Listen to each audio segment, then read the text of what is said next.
Howdy and welcome to the Lead to Grow Part 2, Module 1, Lesson 1 on core values. This Module 1, we are going to learn how to discover our core values, which is one of our 4 Lead to Grow essentials. The other 3 Lead to Grow essentials are purpose, vision, and super objectives. And for some people, it would be your mission. There's some uh, key to extraordinary growth.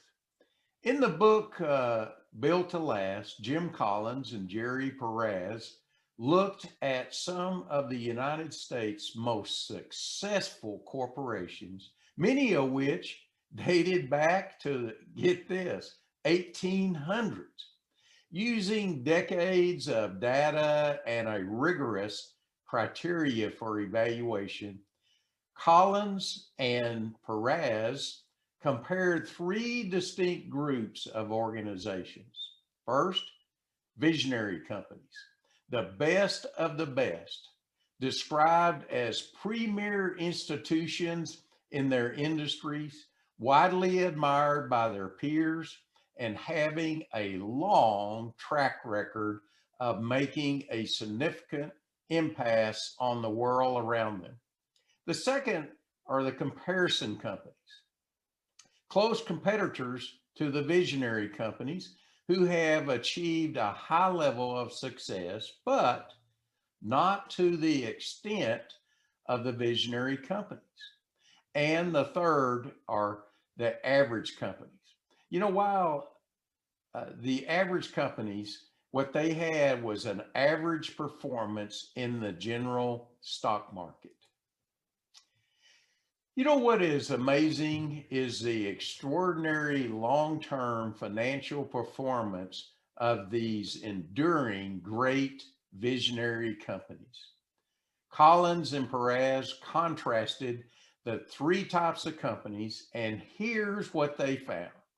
From 1926 to 1990, your investment in the good comparison companies would have earned you 2 times more than the general stock market, which, when you think about it, isn't bad.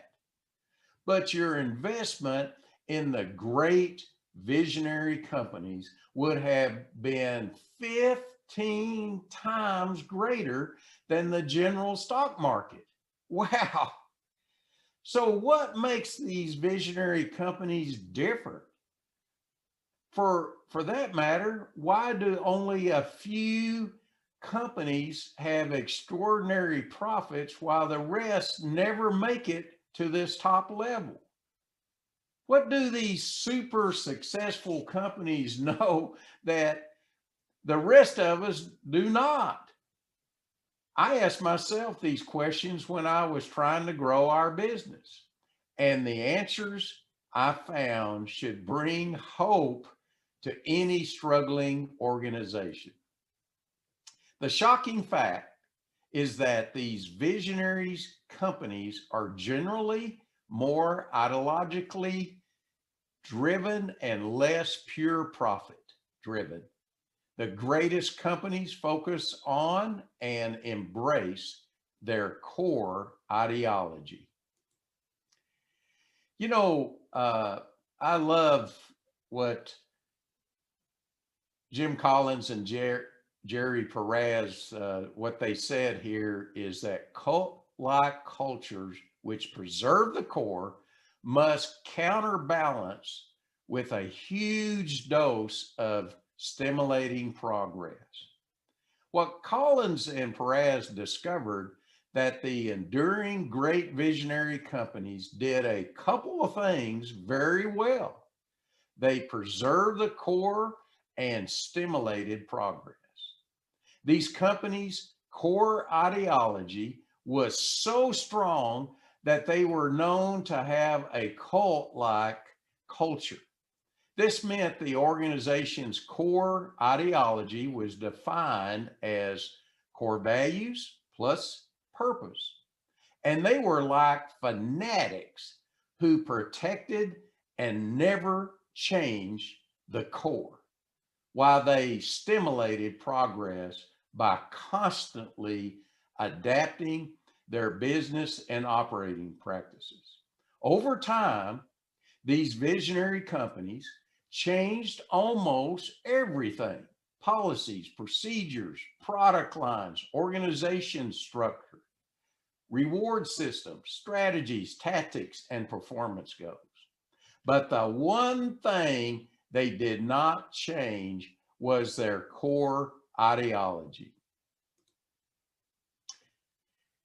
As CEO of my own business for over 40 years, I've seen the power of this principle with my own eyes. At my company, we were definitely not perfect, but over time, we got more intentional about creating a great and enduring company. I introduced our company's purpose in the fall of 1996 and our company's core values in the fall of 2005. Once I was able to articulate our core ideology, which our employees already believed and demonstrated, by the way, we were able to unite around this changeless core, and our business took off like a rocket ship. We truly built a culture where people thrive and profits soar. From 2005 through 2011, the year I sold our company to a publicly traded company, we saw the following results during some of the toughest economic times. Revenue grew about 500%. Profit increased slightly more than 500%. Our company experienced significant growth during a time when many other companies were declining due to the Great Recession. I believe that any leader can create top performing organizations. The key is to focus on the two areas Collins and Perez identified: preserving the core and stimulating progress. Also, we were awarded the 100 Best Companies to Work For in Texas distinction that was given to us in 2011 and 2012. When we as leaders and when our employees are committed to authentically live our changeless core values, who we are, and our purpose, why we exist, we will be able to navigate the choppy and changing waters of life and business with clarity and confidence. I love this quote from Stephen Covey, where he said that people can't live with change without a changeless core. Our organization experienced constant change. That's just my nature. The reason our people could manage this constant change long term is because they understood the changeless core. If we're feeling overcome by constant change, I invite you to find your changeless core. When we did in our company, it resulted in both success and significance for our company. And I believe it can do the same for you. When we believe in our core ideas, we're able to self-regulate our behaviors without all of the laws, rules and regulations, policies and procedures, and forms and documents designated by our organization to micromanage our behaviors and our lives. In his book, How the Mighty Fall, Jim Collins researched how a few of the great companies fell from their lofty position of success. He found that in their success, they became arrogant and undisciplined to pursue, guess what? More, because these companies thought they could do anything. These companies ignored internal warning signs, and in their decline, they searched for a quick fix and took untested, bold steps. They even brought in leadership from guess where? Outside of the company where the with the core values not aligned with theirs, further accelerating their fall. So as we move forward, let's take a deeper look at both parts of our changeless core, our core values and our purpose. But before we do, please allow me to share one more thought about to preserve the core. You know, Jesus Christ is our core. He is our true north. Since we have been talking about to preserve the core, I will use again the leadership roadmap, the values driven organizational hierarchy that you will find below as a downloadable document. I use this illustration to encourage you to integrate the Lordship of Jesus Christ into every area of your life, be it with your family, your church, in the workplace, or in the marketplace. Why?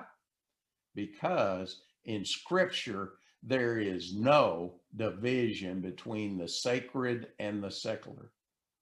In Scripture, I have also found the core values, who we are, of Jesus Christ as the head and founder of the church. And that is to demonstrate love and obedience. You know, in the Gospel of John, chapter 15, verse 13, John wrote about love. And he said, "Greater love has no one than this, that he lay down his life for his friends." And in Philippians chapter 2, verse 8, Paul wrote this about obedience. And when he said, "And being found in appearance as a man, he humbled himself and became obedient to death, even death on a cross." Furthermore, in Scripture, I found as a Christian, our purpose, why we exist, is to glorify God. And in 1 Corinthians chapter 10, verse 31, Paul wrote, "So whether you eat or drink, or whatever you do, it is all for the glory of God."